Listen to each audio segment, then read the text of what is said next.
Bien, muy buenas noches. Vamos a dar inicio a la sesión ordinaria del Colegio Mexicano de Reumatología. Sean ustedes bienvenidas y bienvenidos. En esta ocasión es ya la última sesión del año y penúltima de la gestión 2015-2016. De tal manera que, bueno, pues esta constancia que se ha tenido en la asistencia, esperamos que siga siendo favorecida con la llegada de más invitados esta noche. Por lo pronto tenemos que iniciar y cedo el uso de la voz a la doctora Angélica Vargas Guerrero, quien hará la relatoría de la sesión mensual del acta de la sesión anterior del Colegio Mexicano de Reumatología. Adelante, doctora. Gracias, buenas noches. Con la presencia de 25 colegiados y 51 colegiados in situ, el 27 de octubre del año en curso, a las 20 horas, se dio inicio a la octava sesión de la gestión 2015-2016, celebrada en el auditorio del Museo de Arte Moderno en la Ciudad de México. La sesión fue presidida por el doctor Mario Salazar Páramo, presidente del Colegio Mexicano de Reumatología, quien dio la bienvenida a los asistentes. Posteriormente, la que suscribe leyó el acta de la sesión anterior, la cual fue aprobada por los colegiados. El doctor Salazar informó que se recibieron 329 trabajos libres para el 44º Congreso Mexicano de Reumatología. Anunció que está abierta la convocatoria para socios nuevos y honorarios hasta el 22 de enero de 2016 sin prórroga, así como la convocatoria para el premio Donato Alarcón Segovia, cuyos documentos se recibirán hasta el 27 de noviembre de 2015 a las 23:59 horas, sin prórroga también. Comentó que la convocatoria para vicepresidente y tesorero suplente se había cerrado el 23 de octubre, recibiendo 2 propuestas para vicepresidente. Invitó a proponer candidatos para maestro de la reumatología mexicana, cuya convocatoria cerraba el 30 de octubre. Los doctores Salazar Páramo y Gibilé recordaron que las encuestas de los capítulos 13 al 16 sobre los estatutos del Colegio Mexicano de Reumatología habían sido enviadas e invitaron a participar en la revisión de los mismos. Anunciaron que en breve se enviaría la última encuesta y se cerraría este periodo para iniciar la revisión final previa a la asamblea. El doctor Salazar reiteró la invitación al 44º Congreso Mexicano de Reumatología, que se realizará del 10 al 14 de febrero de 2016 en Mérida, Yucatán, y recordó nuevamente la invitación a participar con el envío de las mejores imágenes clínicas o de gabinete para contribuir a la formación del Banco de Imágenes Colmex Reuma. Informó que durante octubre se celebraron el Día Mundial de la Artritis Reumatoide y el Día del Paciente Reumático, para lo que se realizaron 11 entrevistas en radio, una en televisión y una en prensa escrita. Recordó la convocatoria de PANLAR para enviar trabajos libres, misma que cerraría el 2 de noviembre de 2015, así como la convocatoria del Instituto Científico Pfizer para estancia corta en el extranjero, misma que cierra el 30 de noviembre. El 24 de octubre de 2015, con motivo del Día Nacional del Paciente Reumático, se llevó a cabo un evento por parte de FUMERAC con 301 asistentes. El doctor Rojo recordó e invitó a aprovechar la condonación de adeudos a los colegiados, misma que terminaría el 30 de octubre. Finalmente, el doctor Mario Salazar extendió alguna felicitación por el Día del Médico y se dio inicio al programa académico coordinado por el doctor Manuel Martínez Lavín, maestro de la reumatología mexicana y americana, con la participación como ponente del doctor Rolando Neribela, jefe del Departamento de Historia y Filosofía de la Medicina de la UNAM, con el tema Páginas en la historia de la reumatología mexicana.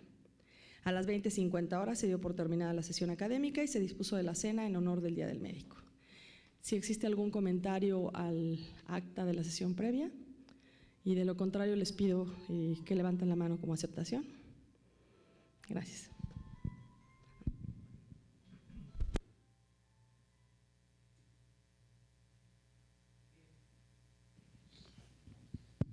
Bien, como mes a mes, queremos compartir con ustedes las actividades que este comité ejecutivo ha desarrollado a lo largo de los 30 días precedentes.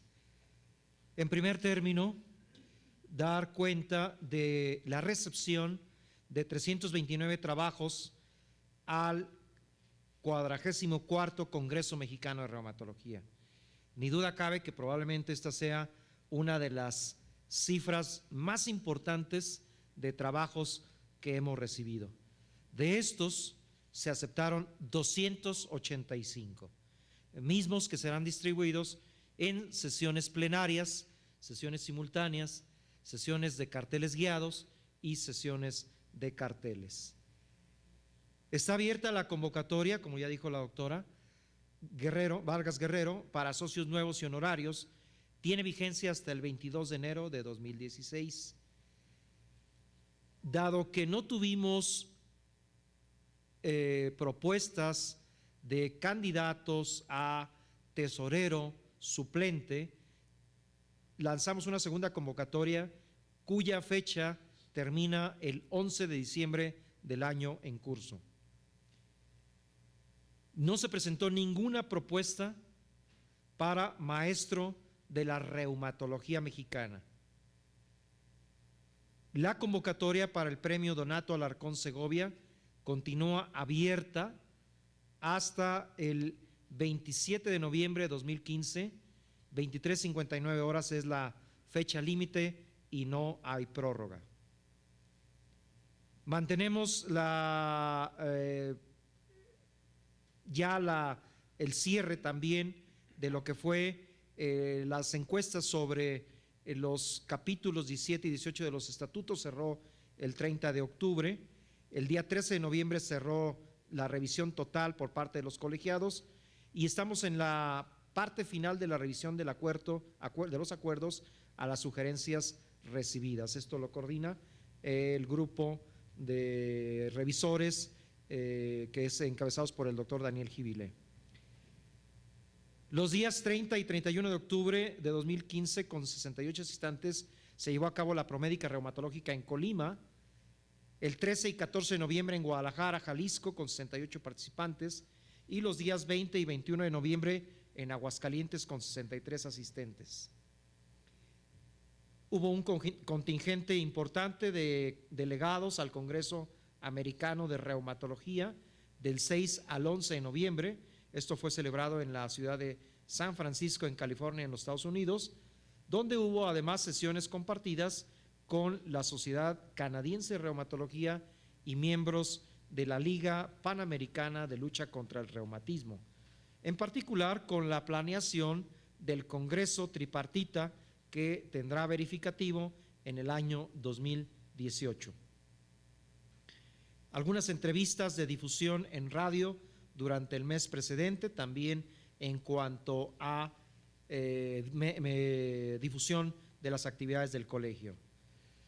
Queremos compartir con ustedes algo que es una primicia muy importante y que cristaliza ya algunos de los proyectos que nos hemos propuesto durante el desarrollo de la gestión.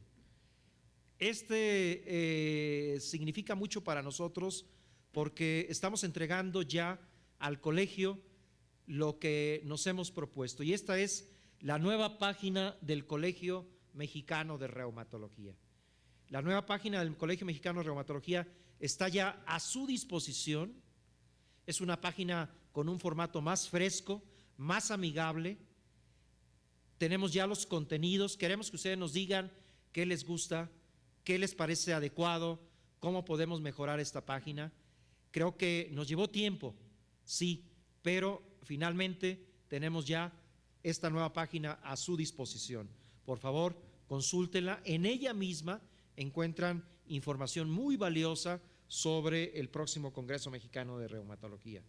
Reiteramos la invitación a que nos apoyen con sus imágenes en el banco de imágenes del propio Colegio Mexicano de Reumatología.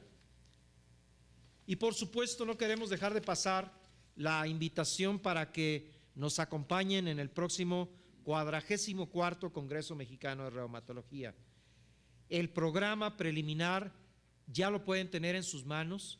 Aquellos que necesiten un documento que avale los permisos en sus respectivas instituciones, ya lo pueden tramitar, puesto que ya está el tríptico a su disposición y por supuesto toda la información respecto a costos, programas de acompañantes muy atractivos.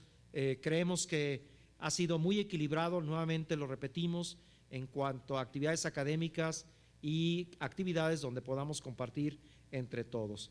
Está a su disposición en la página del colegio, en la nueva página del colegio y por supuesto también en los trípticos que estamos repartiendo.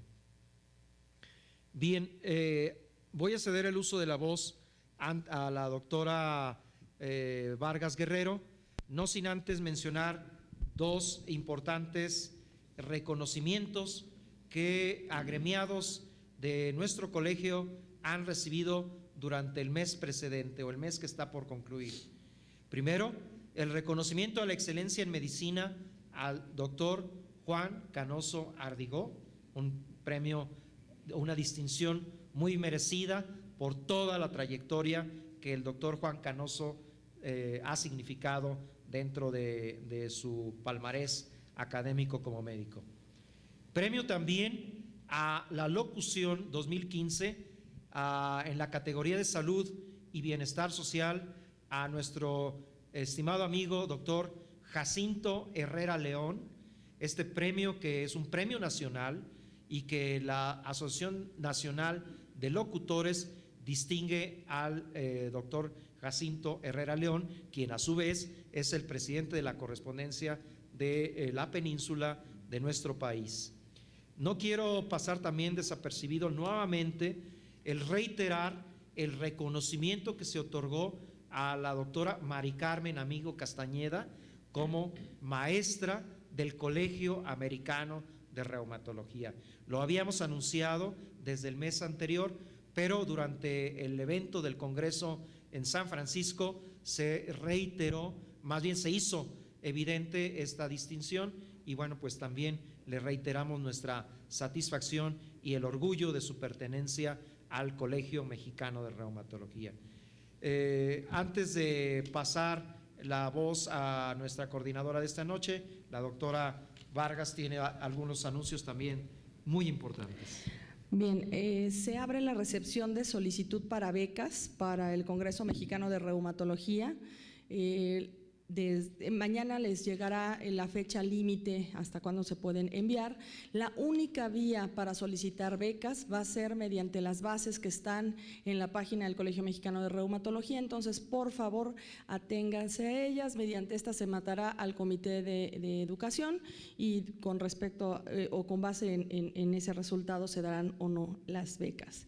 Y por último, dar las condolencias por el fallecimiento del doctor Juan Manuel Ábalos Gómez, reumatólogo egresado del Instituto Nacional de Ciencias Médicas y Nutrición, quien laboraba en el Hospital Adolfo López Mateos del ISSSTE, acaecida el 3 de noviembre del año en curso. A su vez, comunicamos el lamentable deceso del señor Mario Salazar Gudiño, padre de nuestro presidente y amigo del doctor de nuestro presidente y amigo, el doctor Mario Salazar Páramo, acaecida el 6 de noviembre. Y de Patricia Mailot Jiménez Martínez, esposa del doctor Juan Manuel Miranda Limón, acaecida ayer. De hecho, les pedimos si se pueden poner de pie y un minuto de silencio, por favor.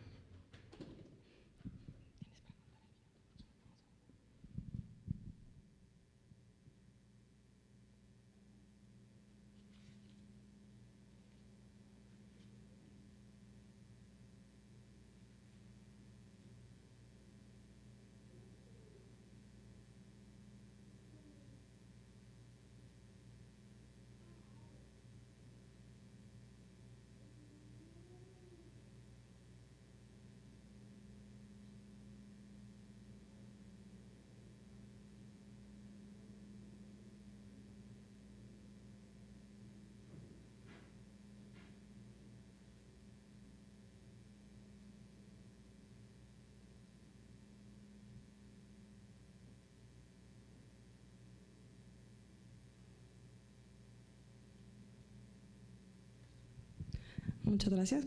Tomen asiento, por favor. Bueno, a nombre personal y de mi familia, les agradezco todas las muestras de simpatía, las condolencias y los pésames por la reciente pérdida de mi señor padre. Muchísimas gracias. Bien, voy a ceder también el uso de la voz al doctor Daniel Giviles, si tiene algún anuncio.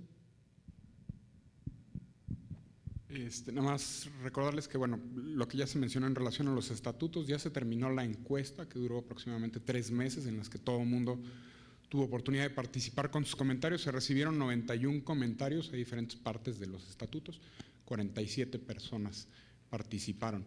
Ahorita ya tenemos un borrador que fue enviado con el abogado, se está revisando para que los aspectos legales queden claros. Y el borrador final se les presentará un día previo a la sesión de negocios durante el Congreso. Lo compartiremos con todos ustedes, explicaremos los cambios que se hicieron en relación a los estatutos actuales y les explicaremos la manera en la que se tomó en consideración sus comentarios y de qué manera se integraron esas propuestas al borrador final, para que en la sesión de negocios, si están de acuerdo, se aprueben y si no están de acuerdo, pues no se aprueben. La otra cuestión es que Biobadamex, el Registro Mexicano de Efectos Adversos Asociados a Fármacos Biológicos o a nuevos fármacos para el tratamiento de enfermedades reumáticas, va a reiniciar en marzo.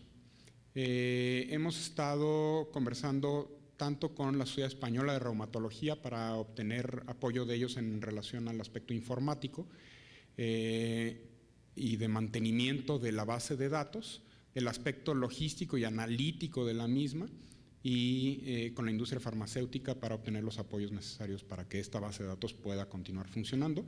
Va a depender directamente de la unidad de investigación del colegio.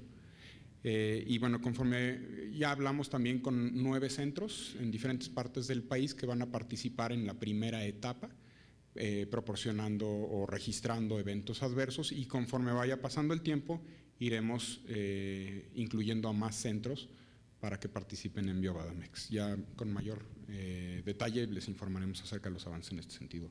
Los invitamos a que nos sigan en Twitter y en Facebook, en donde muchas de las noticias que hemos dado aquí se van publicando con cierta frecuencia, y nada más.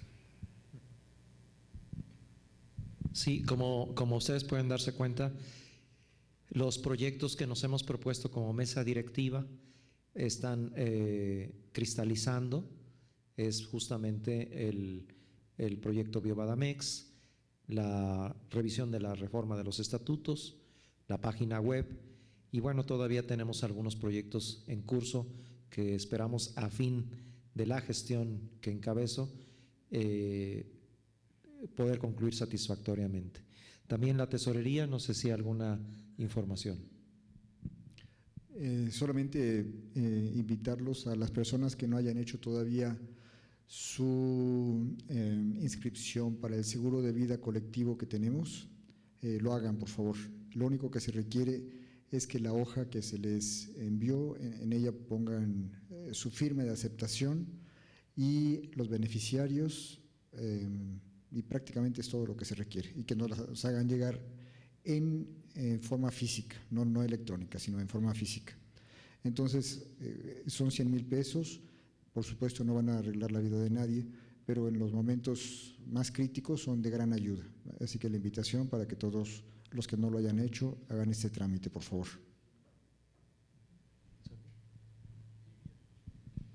En el aspecto pues de tesorería se siguen preparando todos los detalles de financieros próximos a nuestra asamblea, y por supuesto todo esto será de dominio público para que aquellos que estén interesados lo tengan a la mano. Si alguien quiere hacer algún comentario, expresar alguna opinión, por favor siéntase con la libertad. De nuestros internautas, Saúl, también si hay algún comentario respecto a asuntos generales. Perdón, nada más, algo que no se había incluido en la página, que bueno, los invitamos a revisarla, es que frecuentemente nuestros pacientes se quejan ya sabemos que el doctor Google y el doctor Yahoo están a la orden del día. Estamos intentando incluir información para pacientes para que podamos tener a dónde decirle a nuestros pacientes que acudan. Si a alguno de ustedes les interesa ayudarnos con algún tema para subirlo, obviamente con un lenguaje muy sencillo para los pacientes, les agradecería que me lo hagan saber y me los vayan entregando. Algunos ya los tengo, si quieren les hago saber cuáles, ya nada más estamos revisándolos. Gracias. Bueno, Vir, entonces pues vamos a dar paso a la actividad académica de esta noche. Le invito a la mesa directiva que pase a ocupar sus lugares entre el público. Y queda con ustedes la doctora Virginia Pascual Ramos, quien es presidenta del Consejo Mexicano de Reumatología, quien hará la presentación y coordinación de esta noche. Vir, por favor. Muchas gracias. Buenas noches a todos, bienvenidos. Saúl, ¿me ayudas con la presentación? Porque no sé muy bien qué tengo que hacer aquí. Les agradezco a todos su asistencia y agradezco la oportunidad que me dio el doctor Mario Salazar, que nos dio al Consejo el doctor Mario Salazar y su mesa directiva para venir a platicarles. No, esta no es la presentación. No es esta.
Ya estamos listos, perdón. Ahora sí ya me dan la presentación.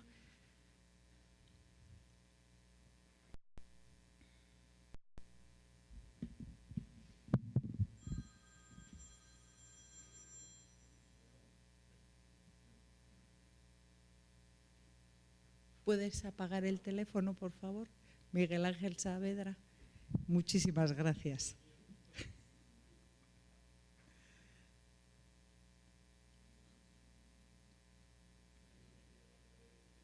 Bueno, les adelanto en la presentación, les voy a dar una breve referencia de lo que es, de quiénes somos y qué hacemos el Consejo Mexicano de Reumatología, y posteriormente vamos a revisar dos de nuestros procesos más importantes. que son el proceso de certificación de primera vez, tanto en la modalidad de adultos como de reumatología pediátrica, y posteriormente vamos a revisar también el proceso de recertificación o certificación vigente. ¿No funciona?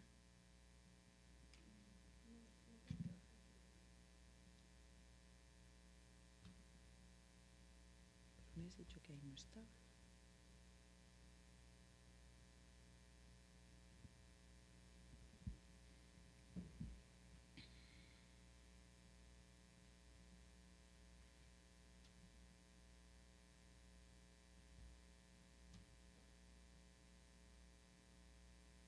¿Por qué no la puedo bajar desde allá?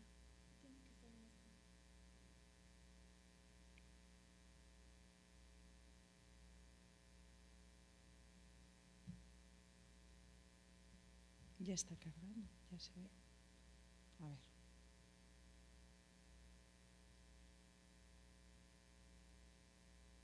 Esa es. ¿Ya? Ok, ya estamos.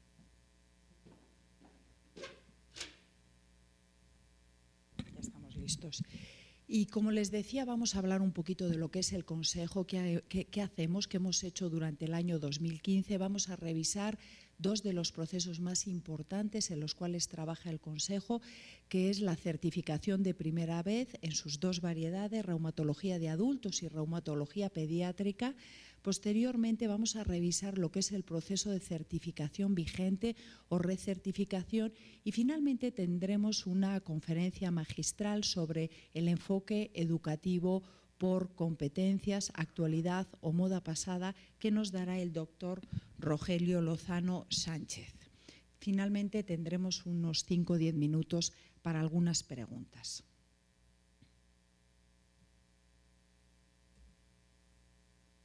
¿Qué hago para que pasen? Ok. ¿Qué es el Consejo Mexicano de Reumatología? Somos un cuerpo colegiado, está formado por reumatólogos, y en su calidad de pares estos reumatólogos establecemos el proceso de certificación y de certificación vigente. Somos, por tanto, un cuerpo académico, independiente en nuestras decisiones. Sin embargo, y esto es algo muy importante, estamos regulados por el Comité Normativo Nacional de Consejos de Especialidades Médicas, también conocido como CONASEM. Y aquí tienen un diagrama de cómo estamos, digamos, el organigrama de cómo trabajamos. En la actualidad, en nuestro país existen 47 consejos mexicanos de especialidades. El primero, fundado en 1963, fue el Consejo de Anatomopatólogos, y el nuestro fue fundado el 10 de febrero de 1975.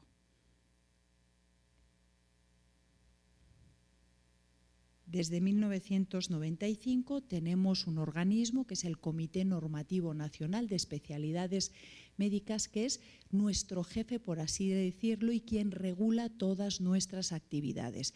Y existen dos instituciones muy importantes que fungen como observadores de este binomio que existe entre CONASEM y los consejos de especialidades médicas, que son, por una parte, la Academia Nacional de Medicina y la Academia Mexicana de Cirugía.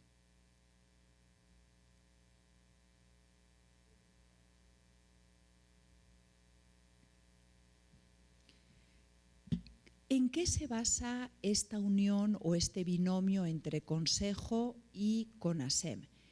El CONASEM únicamente reconoce los consejos que tienen la idoneidad, y para obtener esta idoneidad cada consejo tiene que tener un acta constitutiva como asociación civil, necesita tener unos estatutos, nosotros los tenemos actualizados en el 2012, necesita tener también un código de ética y finalmente necesita tener un reglamento que también tiene que estar actualizado, y nuestra última actualización fue en el año 2012.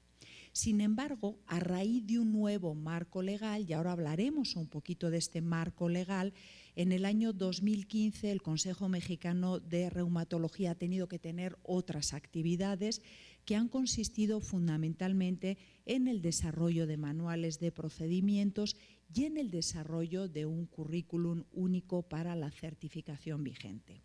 Estos documentos los tienen disponibles en una página web y ha permitido dar transparencia a todos nuestros procesos. ¿Y cuál es el marco legal del cual les platicaba? Pues este fue publicado en el Diario Oficial el 25 de marzo del 2015 por la Secretaría de Salud y es un acuerdo por el que se emiten los lineamientos a los cuales se sujetarán tanto el CONASEM como los consejos de especialidades médicas. Nada más dos referencias muy importantes que considero necesitan conocer. Una es de la Ley General, que señala que para la realización de cualquier procedimiento médico-quirúrgico de especialidad, los profesionales que lo ejercen requieren de una cédula de especialista legalmente expedida por las autoridades educativas competentes. Y requieren también de un certificado vigente de especialista que acredite la capacidad y la experiencia en la práctica de los procedimientos y técnicas correspondientes en la materia, y este está expedido por el Consejo de Especialidad según corresponda en cada caso. Además, el artículo 81 de esta Ley General establece que los consejos de especialidades médicas que tengan esa declaratoria de idoneidad que les presenté y que por tanto estén reconocidos por el CONASEM, están facultados para expedir certificados de su respectiva especialidad médica. También la expedición de la cédula de médico especialista, las autoridades educativas competentes solicitarán la opinión a nuestro órgano regulador, que es CONASEM.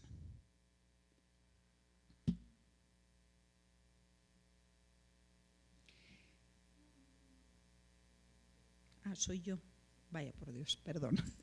Entonces, obviamente, como les decía, este nuevo marco legal ha hecho, y ahora quiero por favor que se fijen en su parte derecha de la diapositiva, que durante el año 2015 nuestro Consejo ha tenido que trabajar en desarrollar una serie de manuales, como son los manuales de organización, pero sobre todo manuales de procedimientos que dejen muy claro, regulado cómo son nuestros procedimientos de certificación de primera vez y cómo es el procedimiento de recertificación, o también conocido como certificación vigente.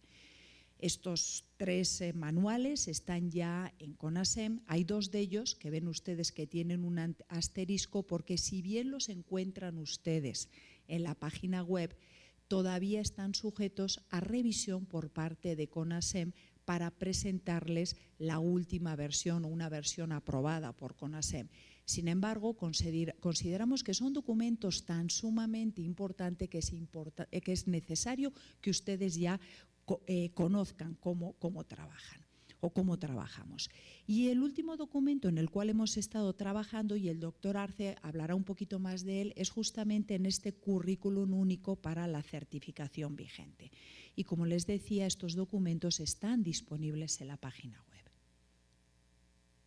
¿Quiénes somos actualmente el Consejo Mexicano de Reumatología? Existen unos consejeros vocales, la doctora Ana Guislain Bernal Medina, que es de Guadalajara, la doctora Margarita Portela Hernández, la doctora Diana Elsa Flores Alvarado, de Monterrey, el doctor Luis Manuel Amezcua Guerra, el doctor Everardo Álvarez Hernández, la doctora Nadina Rubio Pérez, que es nuestra representante de pediatría, y la doctora Judith López Cepeda. La mesa directiva, una servidora, doctora Virginia Pascual Ramos, nuestro vicepresidente, el doctor César Alejandro Arce Salinas, nuestro secretario, el doctor Miguel Ángel Saavedra Salinas, y nuestra tesorera, también representante de pediatría, quien es la doctora María del Rocío Maldonado Velázquez. También tenemos un consejero asesor, que es el doctor Luis Javier Jara Quesada, nuestra asistente del Consejo, que es la licenciada Nayeli Gómez Luna. Como les decía, tenemos una página web en la cual hemos estado trabajando, ahí la tienen referida, y una dirección física que compartimos con el Colegio Mexicano de Reumatología en Paseo del Río número 157, aquí en el Distrito Federal. El Consejo también desde hace un par de años se ha preocupado por una labor académica y algo que hemos hecho ha sido justamente presentar nuestro trabajo en diferentes congresos. Hemos tenido la oportunidad de presentar lo que hemos hecho en el año 2014 en el Congreso Americano de Reumatología en Boston, a principios de este año en el Consejo Mexicano de Reumatología en el Distrito Federal, y este último trabajo lo presentaremos próximamente en el Congreso Mexicano de Reumatología en Mérida, Yucatán. Y también hemos trabajado en publicar justamente esos datos, esas experiencias que hemos tenido en el área de evaluación, y hemos tenido hasta la fecha 2 publicaciones, una en nuestro órgano oficial, la Revista de Reumatología Clínica, en el año 2015, y tuvimos también la oportunidad de escribir una editorial en Acta Reumatológica sobre lo que es la certificación como reumatólogo, nuestra experiencia en México. Actualmente hay una tercera publicación que está en una revista de educación médica en revisión. Y algo importante que creo, antes de ceder la palabra al doctor Miguel Ángel Saavedra y a la doctora Rocío Maldonado, es que entendamos que como Consejo no podemos trabajar solos, que tenemos que trabajar con los reumatólogos, con los profesores, con la sociedad. Y de alguna manera yo creo que este texto refleja muy bien lo que yo siento que tenemos que hacer como Consejo. Los consejos de certificación tenemos la responsabilidad social y ante la comunidad médica de documentar que un especialista es competente para ejercer su práctica. Es por ello necesario que incorporemos rigor, calidad metodológica y transparencia a nuestros procesos de certificación, y de manera paralela la sociedad debe de exigirnos una mayor profesionalización. Sin embargo, el esfuerzo debe de ser conjunto de la sociedad, la comunidad médica, los pacientes y las autoridades competentes, y debe de tener un objetivo común, que es contribuir a incrementar la calidad de la atención médica que recibe nuestra población. Le voy a pedir que pase al doctor Miguel Ángel Saavedra para que nos presente los resultados de lo que es el proceso de certificación de primera vez. Saúl, quito mejor el USB para que no haga… Perfecto.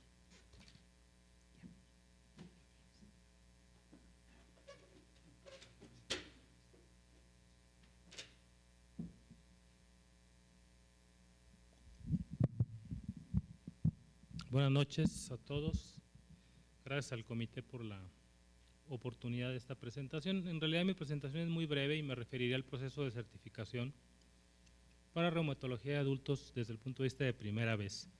Evidentemente esto implica e impacta más sobre todo para los recién egresados y alguno que otro que todavía no se ha certificado o que no tuvo la fortuna de haber pasado la vez anterior. Este proceso de certificación contempla, independientemente de todo el bagaje administrativo de cartas, etcétera, las cuales ustedes las pueden consultar en la página web de nuestro consejo y a las cuales no me referiré, a 2 tipos de exámenes, 2 tipos de evaluaciones, una práctica que tiene 2 o 3 años que ha sido implementada en el consejo, y un examen teórico como tradicionalmente se ha realizado a lo largo de toda la existencia del consejo. El ECOE, que es el examen clínico estructurado, ha sido implementado en nuestro consejo desde hace ya algunos años, y ustedes pueden revisar el proceso de validación que lleva a cabo el mismo en esta publicación que ya refirió muy bien la doctora Virginia Pascual, publicada en Reumatología Clínica y Página ya este año, en donde no me voy a detener en todo el proceso, pero que lo que intenta hacer es validar estaciones para poder analizar y evaluar destrezas y habilidades o competencias muy puntuales que nosotros pedimos como mínimo para que un egresado nuevo pueda ser calificado como un reumatólogo competente desde el punto de vista de nuestro consejo. Para este año se han implementado ahora ya 17 estaciones, si mal no recuerdo, en donde todas están dispuestas en un circuito que se va a llevar a cabo como la primera parte del examen. Esta es la parte práctica, y en donde se evalúan por medio de unos evaluadores, valga la redundancia, entrenados, acerca de las destrezas en el área de la reumatología. Estas estaciones han sido previamente elaboradas, validadas por un comité de reumatólogos ajenos al Consejo, y finalmente han sido puestas en práctica para poder tomarlas en cuenta y que nosotros podamos obtener una calificación a través de esta parte práctica. El examen teórico, que es la otra mitad del examen, digámoslo así, se ha ido modificando a lo largo de los años. Actualmente este examen consta de 300 reactivos. Estos reactivos han sido elaborados a lo largo de los años por diversas etapas, por diversos reumatólogos, y esta elaboración de reactivos ha sido llevada a cabo mediante un taller que se da de entrenamiento para poder realizar preguntas lo más, digamos, didácticas posibles y que intenten de alguna manera extraer el conocimiento que nosotros estamos evaluando. Y estos reactivos han sido elaborados por profesores y por colegas de nosotros. Se han ido a un banco de preguntas, las cuales en general se van revisando, y todos estos reactivos tienen una bibliografía que los sustentan, intentando que esta bibliografía esté al alcance de todo mundo, que sea del dominio del médico reumatólogo. Finalmente hay un comité, ese comité dentro del seno del Consejo lo encabeza un servidor y somos otras tres gentes las que estamos en la elaboración del examen teórico desde el punto de vista de adultos. Los temas evidentemente son dos grandes rubros: la reumatología en todas sus facetas, epidemiología, cuadro clínico, integración diagnóstica, diagnóstico diferencial, tratamiento, complicaciones y pronóstico. Todos estos reactivos están integrados en casos clínicos, esta parte, como ustedes pueden observar ahí, de 300 reactivos, 250 de ellos están a partir de casos clínicos, y hay 50 preguntas entre comillas sueltas, que son preguntas teóricas de algunos temas en particular, como son inmunología básica, farmacología y radiología, por supuesto, todo enfocado en el área que nos corresponde. Cada una de ellas tiene cuatro oportunidades de respuesta, o sea, son de opción múltiple. Este examen desde el año pasado es un examen personalizado. ¿A qué nos referimos con eso? Es el mismo examen hecho por computadora en un centro ad hoc para esto. Sin embargo, este se da en orden aleatorio. Los casos clínicos no son los mismos que el de al lado, amén de que pudieran tener la mala fortuna de que el de al lado la tuviera mal, ¿no? Entonces, en ese sentido, pues es mejor que cada quien se concentre en su examen. La calificación que se obtiene es inmediata. Ustedes pueden saber cuántos reactivos sacaron una vez que acaban de presentar el examen. Sin embargo, vale la pena mencionar que esto no representa la calificación final, puesto que para poder certificarse se necesita aprobar ambos exámenes con puntos de corte que en su momento se establecen. La revisión del examen es anual, en general nunca es el mismo. Intentamos rotar algunos casos clínicos e ir incorporando nuevos, y al final se hace un análisis. Esta propuesta de análisis se hizo para este año de 2015, en donde se analizan las preguntas que están o muy difíciles. Esto quiere decir que menos del 10% de las personas que sustentaron el examen las contestaron bien, y las preguntas muy fáciles, que son más del 90% de respuestas correctas en los que presentaron el examen. En general esas se hacen un análisis, si alguna de ellas se puede cambiar o modificar, se hace, para poder al final de cuentas tener un examen lo más adecuado posible.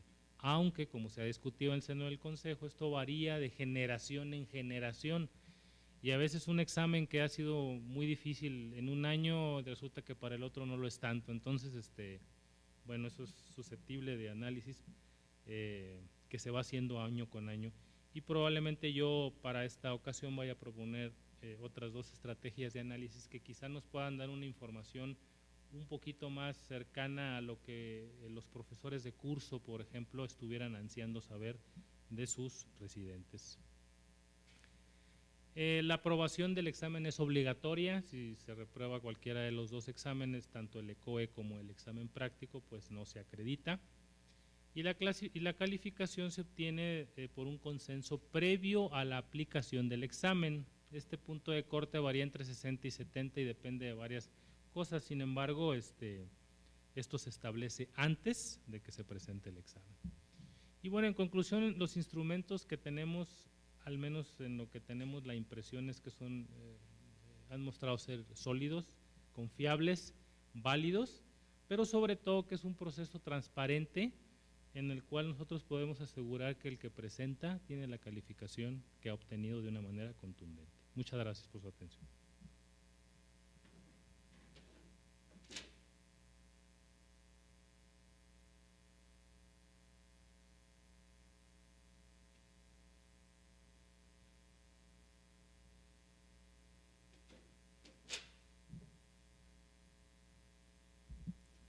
Buenas noches, muchas gracias por la invitación y bueno, hablaremos de lo que concierne a la certificación de primera vez en lo que es reumatología pediátrica.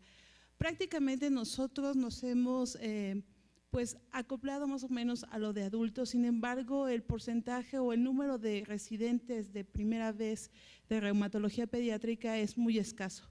Por lo regular tenemos un promedio de 3 a 4 residentes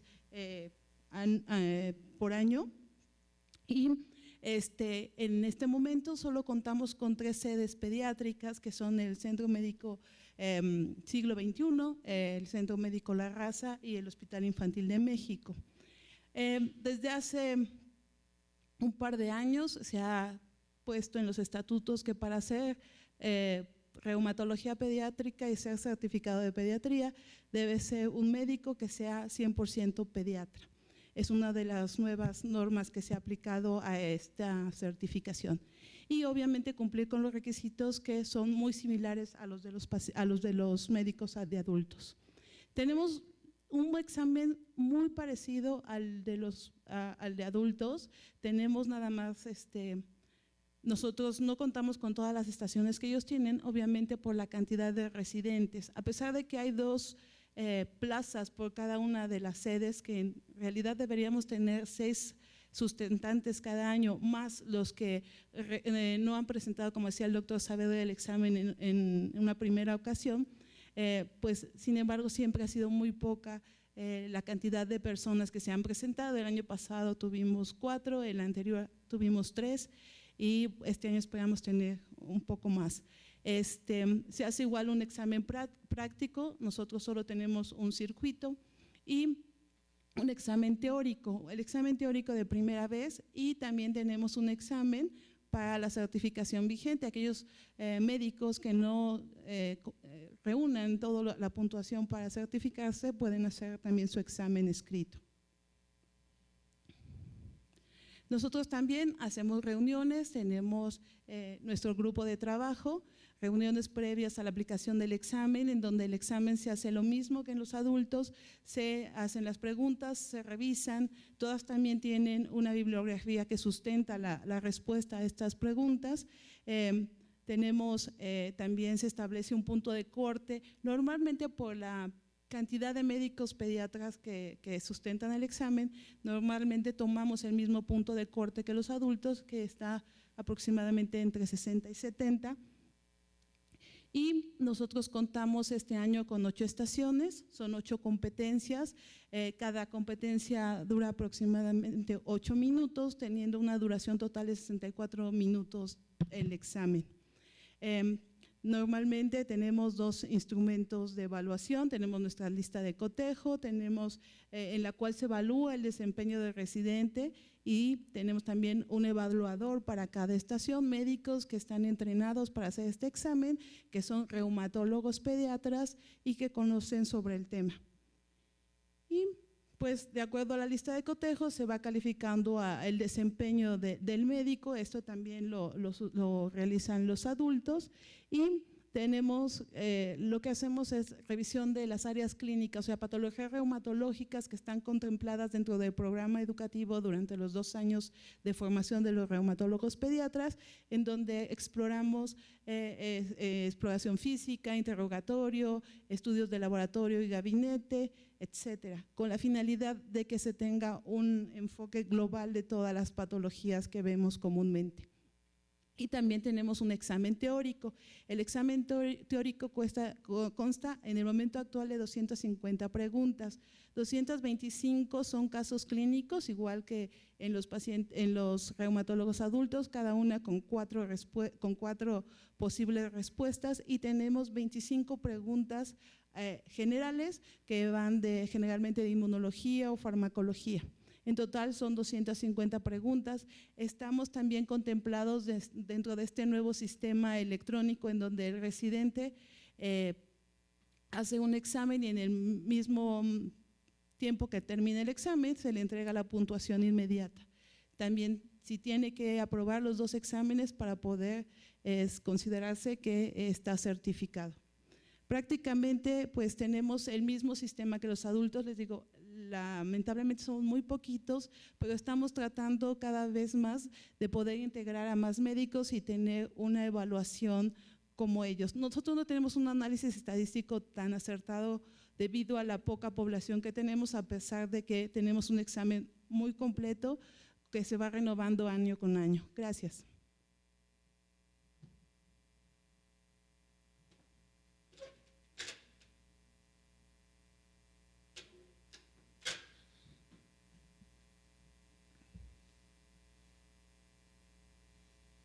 Bueno, yo voy a hablar sobre el proceso de certificación vigente o recertificación que hace el Consejo, y es aquel proceso en el que el reumatólogo que ya acreditó mediante estos exámenes se somete quinquenalmente a una evaluación para actualizar o darle vigencia a su certificación. Esto se realiza por 2 métodos. Esto ocurre, y aquí nada más es para dar un poquito de preámbulo, porque sabemos bien que los médicos que se certifican son mejores que los médicos que no se certifican en los países en donde se ha hecho esta evaluación. Los pacientes también, más cerca, los pacientes también les va mejor cuando ven médicos certificados que cuando ven médicos no certificados en países en donde todavía hay uno y otro grupo. Esperamos que en México pronto ya no haya médicos especialistas no certificados, al menos legalmente ya no debería haber. El marco legal ya se los comentó Virginia, y la idea es que el Consejo evalúe las competencias profesionales, las competencias genéricas del médico especialista, que las mantiene a lo largo de su desempeño profesional en la vida. Es diferente evaluar un joven o un muchacho, una doctora que está terminando la residencia, en donde necesitamos evaluar ciertas características, que un médico ya graduado que está atendiendo pacientes y que está desempeñándose de forma profesional. Por ejemplo, es importante verificar que el doctor o la doctora siguen teniendo las habilidades para el cuidado del paciente, siguen autoaprendiendo, siguen manteniendo su actualización científica, siguen teniendo habilidades de comunicación, muestran profesionalismo hacia la sociedad, siguen teniendo aprendizaje basado en la práctica, de tal forma que estas competencias genéricas que todo el mundo ahora reconoce para los médicos y para los médicos especialistas, el Consejo verifica que estas actividades puedan ser calificadas y el médico las mantenga. Esto no es sencillo, no es sencillo y ha sido siempre un motivo de gran discusión. ¿Cómo le hacemos para saber que el doctor o la doctora mantiene todas estas competencias profesionales? Bueno, a la fecha tenemos 2 herramientas. la fortuna y el privilegio de hacer un examen, ¿sí? El doctor a los 5 años, a los 10, a los 15, etcétera, podrá hacer siempre su examen y acreditarlo. Eso no dejará nunca lugar a dudas de que el doctor sigue manteniendo su competencia profesional. Debo decirles que este es un examen especial para médicos graduados, ¿sí? No es el mismo examen que se le presenta a los residentes. De hecho, no contiene ya preguntas ni de inmunología ni de farmacología, y los casos clínicos tienden a ser casos clínicos más de médico de la práctica cotidiana, más que de aquellos casos así que ustedes vieron en los hospitales de tercer nivel.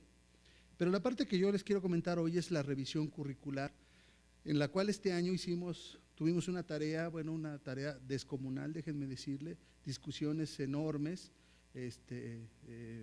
confrontaciones científicas, algunas no tanto, entre los miembros del Consejo para decidir el puntaje con el cual nos vamos a certificar. Este es el camino que seguimos, es un camino muy sinuoso, no fue un camino fácil. Al final les presento cómo se calificarán los currícula a partir de enero del 2016. Entonces, esto pues fue a partir de un análisis de lo que teníamos y de lo que se había hecho en años anteriores y lo que ahora nos exige CONASEM. Déjenme decirles que CONASEM, la pretensión de CONASEM, que es, creo yo, una pretensión imposible, es que todas las especialidades se certifiquen con el mismo currículo. Ya les hemos explicado que eso no es posible porque los pediatras hacen cosas diferentes que los cirujanos de los plásticos, etcétera, ¿no? Pero bueno, hay que apegarse a los dictámenes, como ya les dijo la doctora Pascual, de CONASEM. Entonces, el primer capítulo es el capítulo de la actividad asistencial. En la actividad asistencial, el Consejo va a evaluar que los doctores, que los médicos que ejercen la reumatología en México estén viendo pacientes. ¿Cómo lo va a hacer? Que el médico muestre que trabaja en un hospital y que trabaja en un área de reumatología, con lo cual en 5 años podrá acreditar el 20% del puntaje, o que trabaje en un área relacionada con la medicina, que no es la reumatología, porque esto por el déficit de plazas que conocemos, en donde se le otorga el 17% del puntaje total, o en otras áreas. Incluso esto es algo nuevo, el Consejo va a reconocer médicos que no vean pacientes. Esto parecería contradictorio, pero en este momento las autoridades, a partir de la legislación, a muchos médicos les está exigiendo el certificado, aunque no vean pacientes, por ejemplo, administrativos, directores, jefes de enseñanza, jefes de servicio, que ya no hace nada. Entonces, bueno, el Consejo, previendo eso, le otorga el 13% del valor curricular en 5 años si el médico está desempeñando actividades administrativas, docentes o de investigación sin ver pacientes. Otra cosa que es importante, que ha sido motivo de una gran discusión, que les invito a no participar en la discusión hoy aquí, por favor, es la práctica privada. El reumatólogo que tenga práctica privada tiene el mismo puntaje que el reumatólogo que está en un hospital. La segunda parte es las actividades académicas. Los reumatólogos que participen activamente en el Consejo, en el colegio o en sus correspondencias, o incluso en la Academia Nacional de Medicina, obtendrán hasta el 8.3% del puntaje total en 5 años. Sin embargo, también el solo hecho de estar colegiado, es decir, de pertenecer al Colegio Mexicano de Reumatología y mantenerse vigente, les puede dar hasta el 6.6%. En la parte de educación médica continua, asistir al Congreso Nacional o a congresos internacionales de reumatología les otorga en 5 años el 50% de todo el puntaje total.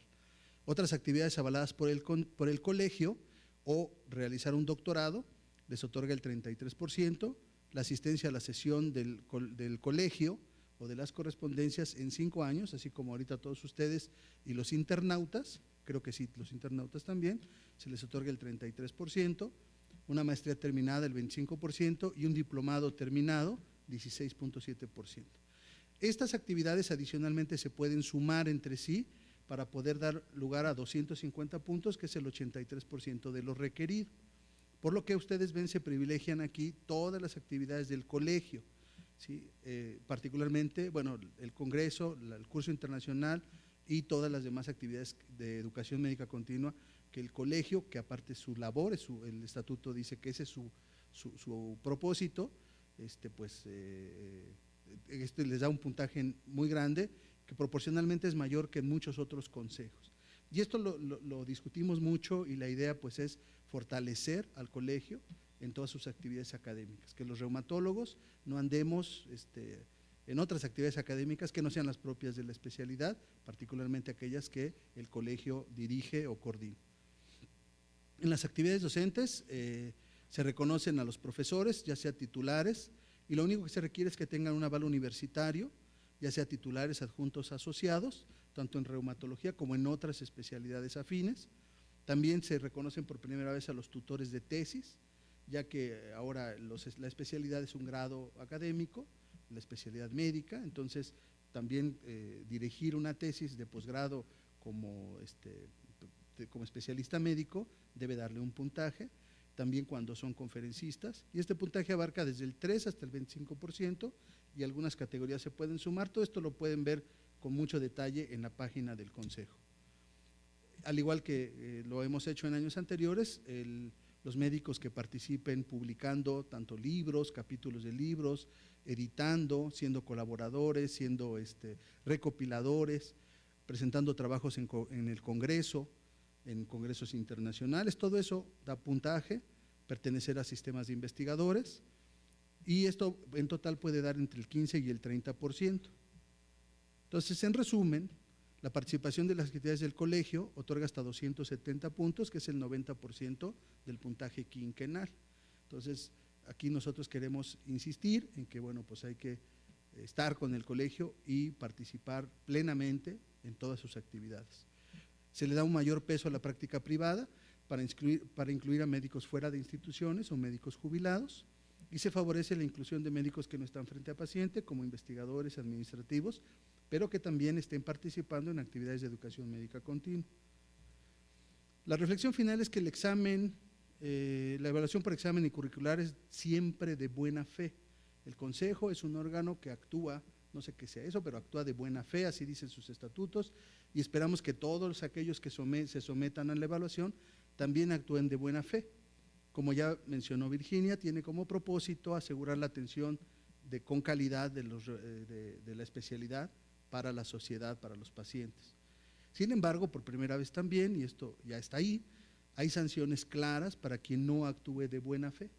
Aquel que envíe documentos apócrifos, documentos que no sean reales, ¿sí? Que ya empezamos a tener casos porque pues de pronto se contamina, en el país hay una corriente ahora de hacer cosas chuecas, pues no queremos que eso ocurra con el Consejo, y quien sea sorprendido podría significar incluso la suspensión permanente de la certificación, ¿sí? O sea, por lo pronto, pues esperamos que eso no ocurra nunca y que todo el mundo lleve sus documentos que son reales y totalmente válidos, ¿sí? Entonces, la sugerencia final, consulten por favor la página del Consejo. Ahora hay una modalidad en donde todos los médicos pueden ir metiendo su documentación a lo largo de los 5 años y al final ya pedir su calificación. También algo que es muy importante, el proceso de certificación vigente o recertificación a partir del año que entra es todo el año, no es la última semana de noviembre como ha sido siempre, ¿no? Entonces, quien se quiera certificar en marzo, en abril, en mayo, puede hacerlo, y eso nos va a facilitar a todos el trabajo, ¿sí?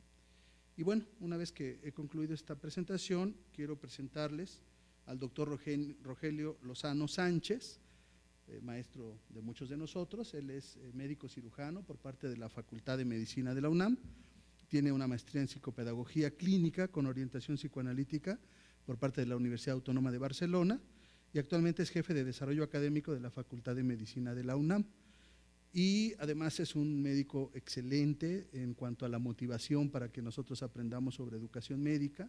Él ha sido coordinador de, bueno, creo que 14 diplomados de educación médica en la Facultad de Medicina que formaron y tocaron el alma de muchos médicos, cosa que le agradecemos enormemente. Doctor Lozano.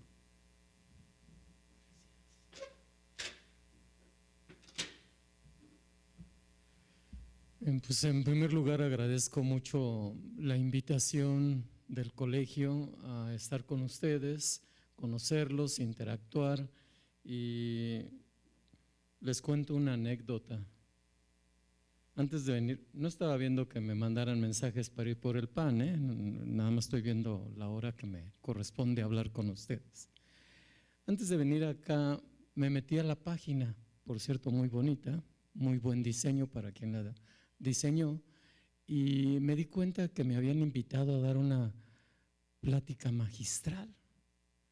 Dije, sopas, magistrales de magistrado, el que sabe muchísimo o el que ostenta un cargo de veneración.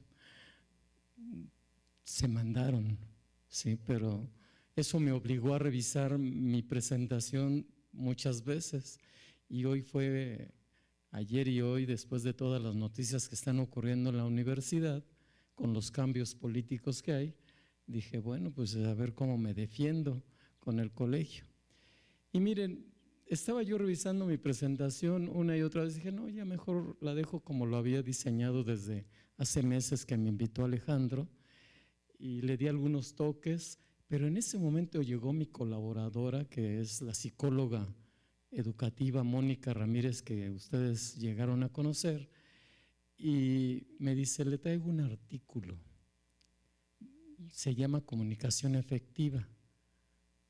Y yo, relacionando el artículo con la magistratura o lo magistral, dije, bueno, yo tengo maestría en psicopedagogía clínica, hice mi concurso de oposición ante el Consejo Técnico de la facultad y obtuve la definitividad en algo que se llama terapia de escucha para todos los estudiantes, algo inédito en la facultad porque los médicos estamos peleados con el psicoanálisis, y entonces pues cuando el Consejo Técnico, hablo de consejos, me decide que me quede como definitivo, digo, qué padre, ya la hice.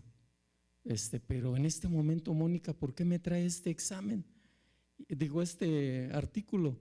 Me dice, se lo traigo, dice, porque allá adentro hay un examen que le va a medir su competencia en saber escuchar. Pues tengo el grado de maestro, voy a hacer el examen. Y revisé, y no les cuento largamente todo el artículo, pero decía dos partes importantes. No es tan fácil saber escuchar. Podemos oír, aquí muchos de ustedes me van a estar oyendo, pero escuchar implica decodificar el mensaje, interpretar los silencios, las gesticulaciones, las actitudes corporales, mi declinación de voz, la prolongación de los silencios que yo haga ante ustedes. Ahí está entreverado muchos de los mensajes. Entonces, cuando leía yo esto, dije, sí tengo que hacer el examen. Y me puse a hacer un cuestionario de 10 puntos, ¿y qué creen? Fui competente en el 50% de la habilidad de escuchar a otro. Entonces, deseo que me tengan mucha paciencia y logren ustedes escuchar con todas estas implicaciones que tiene escuchar. Está muy de moda en este momento en el mundo decir antes de hacer cualquier presentación que no tengo conflicto de interés, y lo quiero recalcar en este momento. Vengo de la universidad.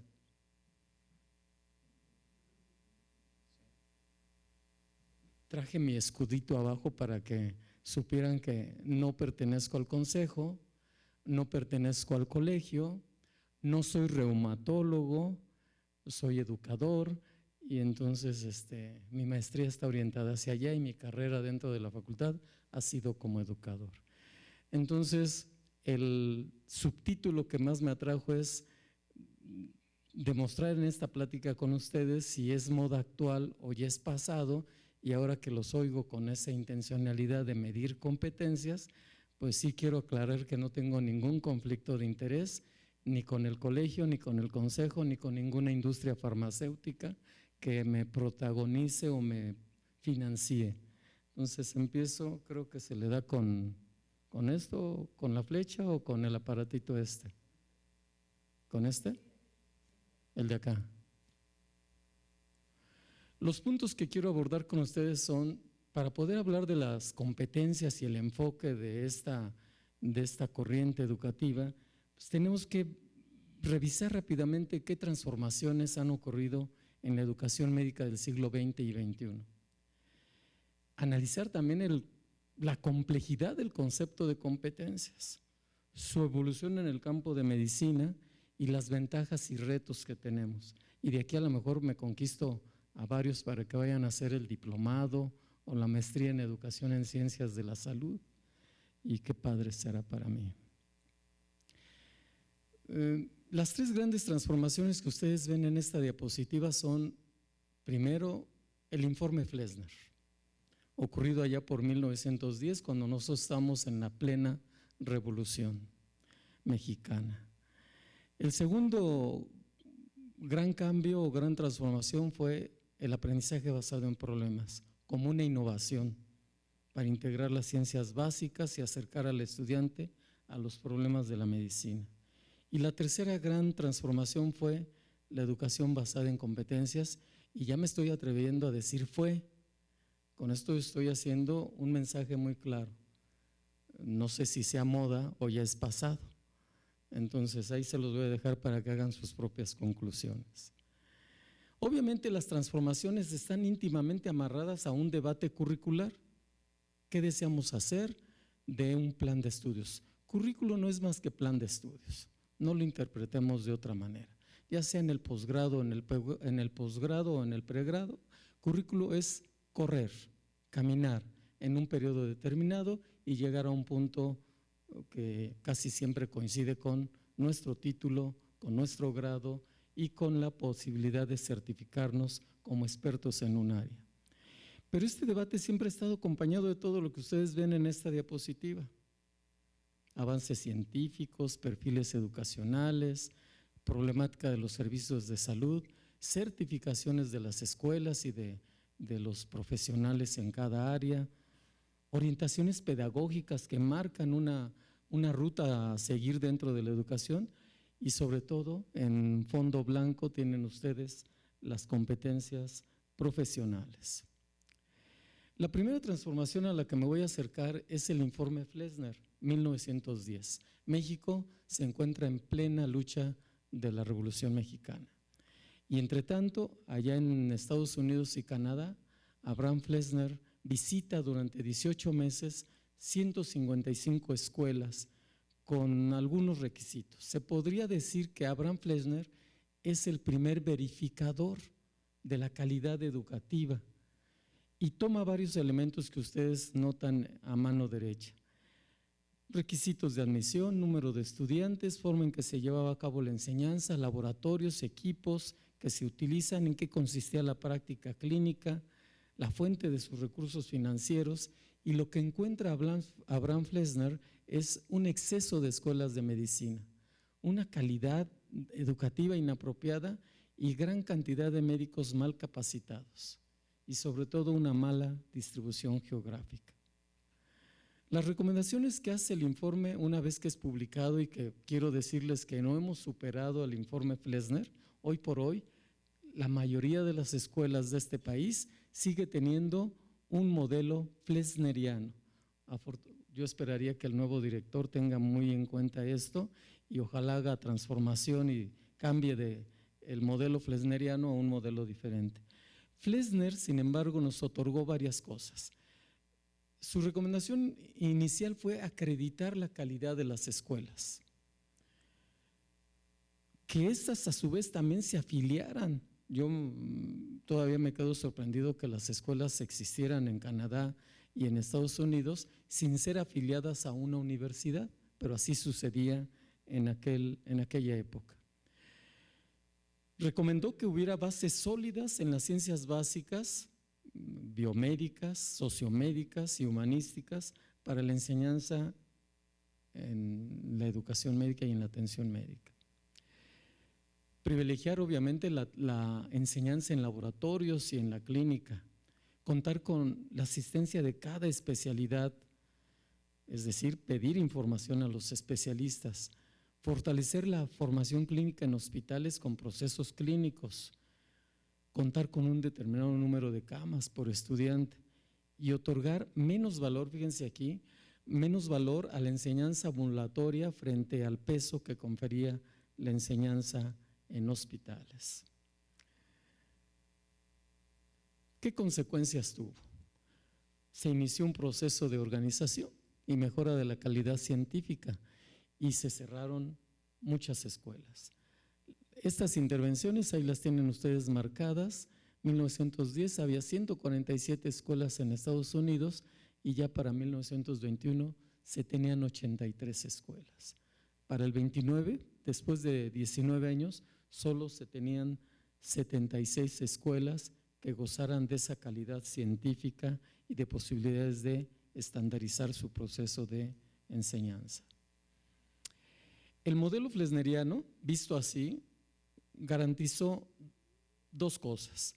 La dimensión biológica de la enfermedad fue la gran aportación que dio a la educación médica y, por otra parte, la atención al individuo basada en la departamentalización del conocimiento o la territorialidad del conocimiento. Entonces, esto dio auge a las diferentes especialidades médicas como fortaleza de la educación médica. Sin embargo, esta especialización de la práctica médica obviamente incorporó modernización en las ciencias básicas, una gran fortaleza, no la podemos desconocer, y obviamente un gran desarrollo de la infraestructura a nivel biomédico. Se dejó de lado los aspectos de la medicina preventiva, medicina integral y comunitaria. Entonces, por eso puse ahí en primer lugar el dibujito de la atención primaria de la salud, porque el informe Flesner olvidó esta situación y por ahí se siguieron todas las escuelas de todo el mundo. Recientemente han surgido críticas a este modelo educativo y aparecen estos dos aspectos, la medicina basada en problemas y la medicina basada en competencias.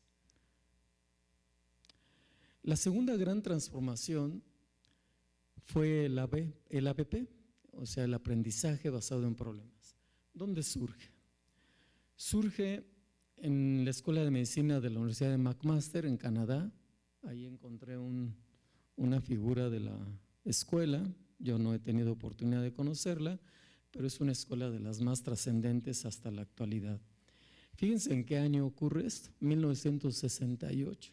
Y este es uno de los segundos de la segunda gran transformación que ocurre en la educación. Su propósito era muy claro, mejorar la enseñanza principalmente para evitar la dificultad de aplicar a problemas reales de la medicina los conocimientos adquiridos en clase.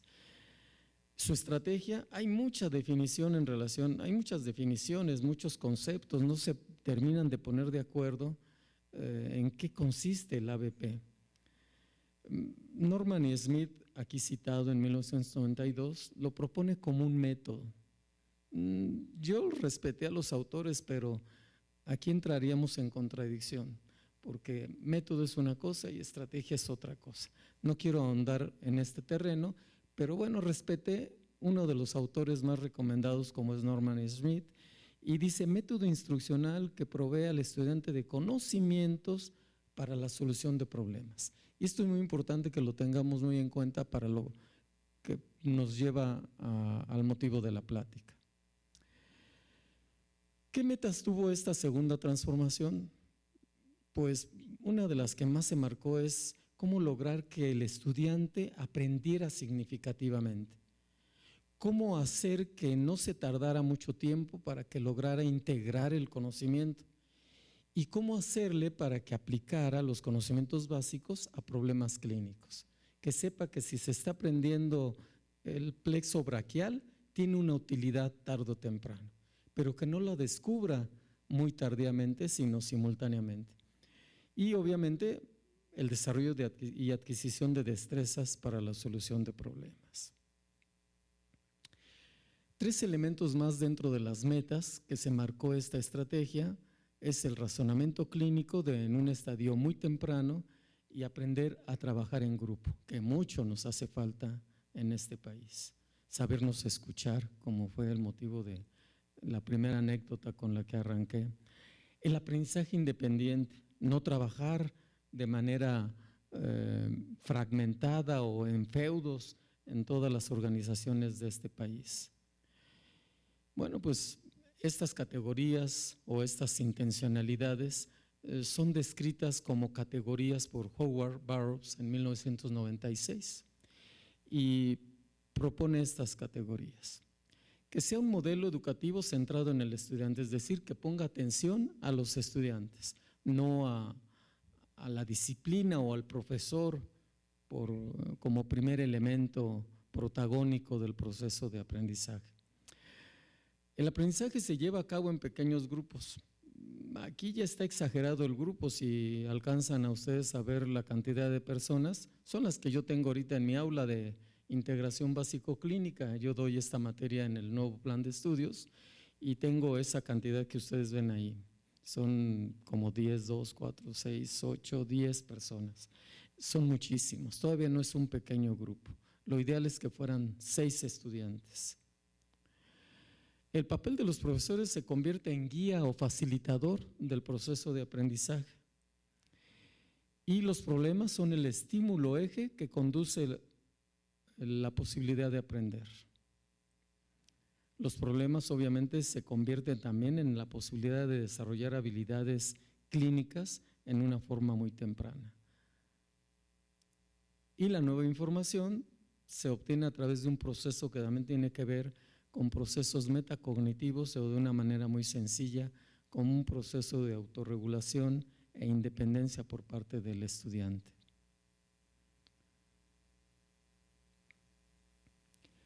El ABP, hasta este momento, se puede seguir planteando la pregunta de si es estrategia o es metodología. Depende del sentido que le dé a cada institución educativa. McMaster, que es la que lo inventó, lo tiene como una metodología exclusiva. Todas sus asignaturas se manejan a través del aprendizaje basado en problemas. Facultad de Medicina, de donde yo provengo, solo lo tiene como una estrategia en ciertas asignaturas. La más grande, la más importante hasta este momento, porque tiene 4 años de duración, es la materia de integración básico-clínica e integración clínico-básica. Y es una estrategia, no la tenemos todavía como una metodología generalizada para todo el plantel, para toda la escuela. Pero hay varios elementos que podemos ver en donde queda caracterizada como estrategia, como metodología. Propicia la autonomía de los estudiantes, permite elaboraciones intelectuales complejas y críticas, construir, aquí hay todo un fundamento teórico que es el constructivismo, construir para plantear problemas, un marco reflexivo e interdisciplinario y crear interrelaciones horizontales más fuertes entre los estudiantes y profesores. Obviamente con una filosofía que sustenta esa interacción, que es la filosofía del trabajo colaborativo. Y con esa filosofía del trabajo colaborativo se puede acercar a los estudiantes a un contexto social y asistencial de la medicina. Entrémosle a la tercera gran transformación, que es motivo fuerte de esta charla. Esta tercera transformación ocurre ya más reciente, 1994, en una reunión en Ginebra de la OMS y de la Comisión Educacional para Médicos Graduados extranjeros en este año. ¿Cuál es su propósito? Aquí ya creo que tiene mucho interés para lo que van a hacer ustedes y lo que están haciendo, establecer el núcleo de los estándares universales de la profesión médica. Tenemos que contar con estos estándares universales para una práctica profesional de calidad en cualquier parte del mundo, en la disciplina que se trate. Pero también esta iniciativa de esta reunión de Ginebra fue también reconocida por el Instituto para la Educación Médica Internacional ya para el 2002. Lo tomó como parte de su propósito y es importante reconocerlo.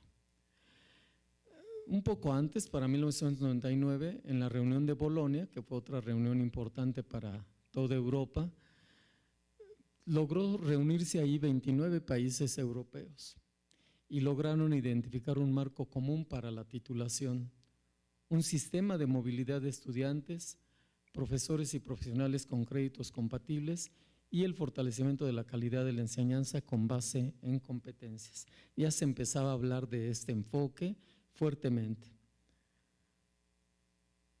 Para 1998, el Consejo de Acreditación para la Educación Médica de Posgrado, por sus cifras o sus siglas en inglés, propuso que este debería de ser un proyecto para mejorar las habilidades de los médicos residentes a través de dictar dominios de competencias generales e identificar sus componentes que la componían.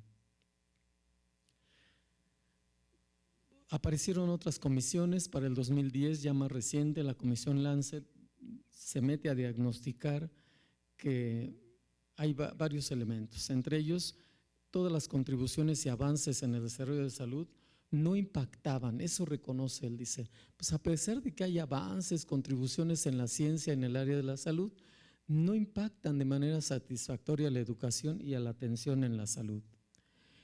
Y por otra parte, tampoco se modifican, a pesar de estos avances, las estrategias de acción y de enseñanza de acuerdo a nuestra realidad. O sea, parecería que hay un divorcio entre lo que progresa el conocimiento científico y lo que se está enseñando en las facultades de medicina. Muy delicado, por cierto. ¿Qué recomendaciones hace la Comisión Lancet? Romper con el aislamiento de los profesionales para lograr una educación más profesional. Mejorar las relaciones de comunicación y colaboración para formar equipos eficaces. Antes de entrar aquí hablamos de que ese es el meollo del asunto, colaborar diferentes consejos, diferentes grupos y las universidades para poder trabajar de manera conjunta en este país. Promover un nuevo profesionalismo que utilice las competencias como criterios, propone Lancet, objetivos de clasificación de los profesionales de la salud y desarrollar una base común de valores en torno a la responsabilidad social, que ya lo mencionaron ustedes en sus presentaciones y qué bueno que logré coincidir con ustedes. Le entro a la definición de competencias para que haya un intercambio entre ustedes y nosotros. Hoy por hoy no se termina de definir qué son las competencias. Entonces yo no me quiero ir sin dejarles un mensaje de lo que yo interpreto y de lo que yo he leído y de lo que sería mi aportación para ustedes como consejo y como miembros de este colegio. El concepto no es unívoco, es multidimensional y por lo tanto tiene muchísimas interpretaciones, pero coincide en un elemento importante, son diferentes niveles de saberes, saber saber, saber hacer, saber ser, saber estar y saber convivir, que en parte se recoge parte de lo que son los pilares de la educación manifestadas por la UNESCO, pero tiene un eje importante, si ustedes lo ven, que es el desempeño. El eje importante de este concepto es saber hacer, demostrar que lo sabemos hacer, y ese eje de desempeño, saber hacer, tiene que articular varios elementos. Por una parte, conocimientos. Yo no puedo hacer nada si no lo sé, pero además lo tengo que saber hacer con cierta habilidad y cierta destreza. El tercer elemento es tener la actitud. Oiga, usted es familiar del paciente que tengo acá internado, ¿verdad? ¿Me da autorización para intubarlo? Qué mala manera de decirle que está grave. Eso corresponde a la actitud y también la tenemos que aprender. Dar malas noticias es el ejemplo clásico de tener una actitud correcta, pero eso se tiene que enseñar también y se tiene que aprender. Y junto con la actitud están los valores. Entonces fíjense cómo este eje de desempeños tiene que articular estos 4 elementos: conocimientos, habilidades, actitudes y valores que necesitan, ¿no? que están obligados a tener una congruencia con el contexto, con la complejidad de los problemas y con un actuar responsable y efectivo de nuestra práctica médica. Esto trasciende a todas las especialidades médicas y a todas las profesiones médicas. Me meto ahora todavía no terminando de conceptualizar esto de las competencias, uno de los más famosos ha sido este autor, Einstein. Su publicación apareció en esta revista en el 2002 y a todos nos ha encantado esta definición. Fíjense, dice, es el juicioso y habitual uso de la comunicación, lo pone en primer elemento. Ya les dije que yo obtuve 50% el día de hoy, así que si me quieren reprobar, ya pueden empezar a certificarme o descertificarme. Conocimientos como segundo elemento, habilidades técnicas, razonamiento clínico, valores y la reflexión en la práctica diaria en beneficio de los individuos y las comunidades que se atienden. Esta es una definición muy integral y es la que es más famosa en todo el mundo. Quise mezclarla, esta conceptualización de Epstein, con la pirámide de Miller, que también nos habla del progreso para lograr la competencia. Esta pirámide también es muy famosa. Nos pone en la base de la pirámide el saber. El saber implica recordar. Después, en un segundo nivel para lograr la competencia es saber cómo. Esto ya implica integrar. Y en un tercer nivel, demostrar, es decir, lo hace y cómo lo hace. Y finalmente, el hacerlo con destreza, que esto implica demostrar práctica.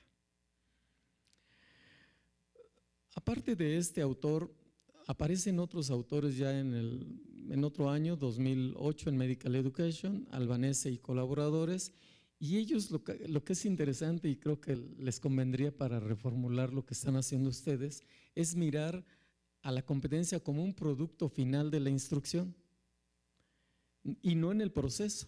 Estos autores no se fijan en el proceso, se van al producto y se centran en el rendimiento. Ahí tengo algunas pistas tipográficas que me guían para decirles este primer punto, que es, se fijan en el rendimiento y por lo tanto en ver a un médico en ejercicio o un residente que posea las habilidades clínicas y la capacidad necesaria para asumir las responsabilidades del cuidado del paciente. Lo pongo en otro color porque hay que resaltarlo. Asumir las responsabilidades del cuidado del paciente. El segundo elemento de esta interpretación de Albanese y colaboradores, guiados por este producto final, nos habla de las expectativas del desempeño, pero este desempeño aplicado en un contexto. Por lo tanto, la competencia médica no es recordar, Entonces, desde este punto de vista, precaución o alertas rojas, porque si yo exploro conocimiento, eso no me demuestra exclusivamente la competencia. Pero si yo veo su ejecución, obligadamente me demuestra conocimiento grabado. Entonces, las dos alternativas también, desde mi punto de vista y de mi noble opinión, sería que valoren el porcentaje del examen teórico y del examen ECOE, ¿sí? Estos autores nos hacen hincapié en que hay que utilizar toda esa competencia en términos del ejercicio, de esa interacción con el paciente, cuando la información es utilizada o aplicada, refleja competencia. Mientras no ocurra esto, no se está reflejando competencia. Un tercer elemento es poder medir esa conducta que se está expresando. Aquí nos podríamos remontar al positivismo y entonces el positivismo dice, todo lo que es verdad es observable, medible y cuantificable. Lo que no entra en esto, no entra en esta filosofía positivista. Puede pertenecer a otra filosofía, pero no al positivismo. Entonces, por lo tanto, si nos estamos metiendo con conductas medibles, con esa expresión de lo que sé, entonces debo de definir a un sujeto como competente o no competente si me demuestra lo que yo deseo medir. Y esto implicaría establecer estándares, indicadores de calidad que me permitan comparar lo que yo deseo que exprese con lo que me está expresando. El que es una buena salida, no lo estoy despreciando, no me lo malinterpreten. El cuarto elemento es utilizar un criterio para juzgar el logro de la competencia. No se vale aplicar estos criterios después de haber hecho un examen. Se debe de hacer previo. Quiero que cumplan tantos elementos del estándar que yo tengo. Y ese resultado que deben de demostrar los estudiantes requiere de instrucciones claras que el estudiante tiene que demostrar. Se informa a los estudiantes y por lo tanto advertirles a los estudiantes de este proceso implica que ellos tengan un control sobre su propio aprendizaje y evaluación. Vámonos más reciente, la Asociación Americana de Colegios de Medicina, y ellos nos dicen que son aquellas habilidades observables del profesional de la salud y tienen varios elementos que ya comparten con otros autores, conocimientos, destrezas, valores, actitudes, pero recalcan, como estos desempeños son observables o deben de ser observables, por lo tanto pueden medirse y evaluarse. Les pongo, no podría yo dejar de desapercibido a mi institución, la Facultad de Medicina, propone en el Plan 2010 estas competencias de egreso que nos permiten poder acercarnos a la expresión de la conducta que queremos obtener del egresado en el nivel de licenciatura. A manera de conclusión, no sé si ese sonidito que oí es porque ya se me acabó el tiempo, pero si no, yo también me estoy controlando mi tiempo.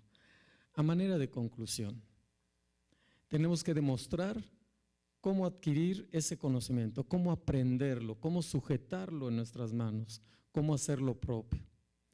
Y la educación basada en competencias exige una dedicación, un mayor compromiso del propio estudiante para que planifique, gestione adecuadamente su tiempo.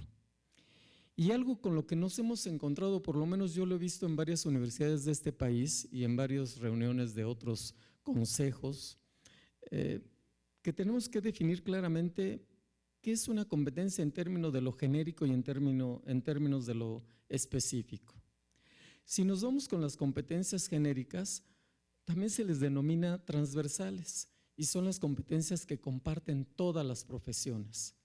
Ustedes, yo en mi experticia y los médicos internistas, los cardiólogos, etcétera, etcétera.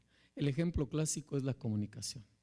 La comunicación oral, escrita y corporal es una competencia de corte transversal o genérica. No tenemos posibilidad de equivocarnos. La específica son las competencias correspondientes al campo de la profesión. Aquí yo el ejemplo que pongo porque no soy reumatólogo, entonces no se me ocurrió hablar de una competencia específica del reumatólogo, pero en medicina una venodisección no me confunde a con un abogado, aunque el abogado se atreva a hacerlo, pero no lo hace con la calidad del médico. Tenemos varias problemáticas todavía. Existen distintas escuelas de pensamiento para el modelo educativo por competencias. Ahí tenemos todo un campo de acción para ponernos de acuerdo todos los que estamos implicados en esto.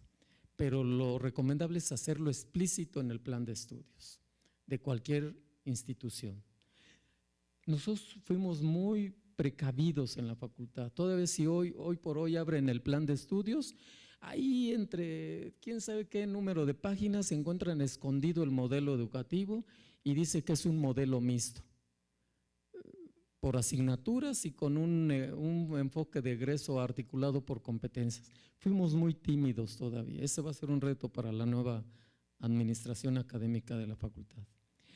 Y otra gran dificultad es cómo hacerle para enseñarle dentro de las aulas y sobre todo cómo hacerle para evaluarlo.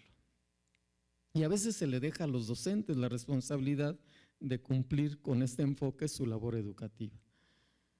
Mi reflexión final parte de dos premisas. La primera premisa es que todo modelo educativo tiene ventajas y desventajas. Por lo general, estas están dadas por las características propias del momento histórico. estamos todavía en este momento histórico en que hoy por hoy las competencias es el lenguaje común en todo el planeta, aunque hay gente que las está atacando y hay otros que ya empiezan a acuñar otros términos como habilidades clínicas específicas. Ya empieza a aparecer un nuevo término en relación a las competencias, sobre todo porque la crítica se ha recargado más en que es un enfoque del capitalismo salvaje, del Banco Mundial a nivel internacional, que son presiones de los países desarrollados o las potencias, etcétera, etcétera. La segunda premisa, la educación es un fenómeno social y entonces eso hace difícil pensar a un modelo educativo, sea cual sea, que venga a solucionar por sí mismo todos los problemas que circunscriben a la formación de sujetos. Y por lo tanto, todas las propuestas o modelos o perspectivas educativas guardan en sí pues, elementos de transformación y de evolución constante. No hemos terminado de saber cómo llevar al aula y a la práctica profesional a este médico que queremos que sea altamente competente. Y bueno, cierro con este pensamiento de Cicerón. Vean, tiene que ver con la responsabilidad que mis maestros, sin ser educadores en competencias, me hicieron sentir, ¿no? Tenemos que ser responsables de nuestro paciente, de sus hábitos, de sus manifestaciones, de su constitución como enfermo. Y bueno, otro gran médico que también traje aquí a colación es a Avicena. Como no tengo conflicto con ustedes, tampoco tengo conflicto con los que han escrito esto. Y a alguien que yo admiro mucho es a Margarita Varela, mi gurú, y aquí la presento también como autora de estas ideas. Todas las imágenes fueron recuperadas de la web sin fines de lucro y les agradezco mucho su atención.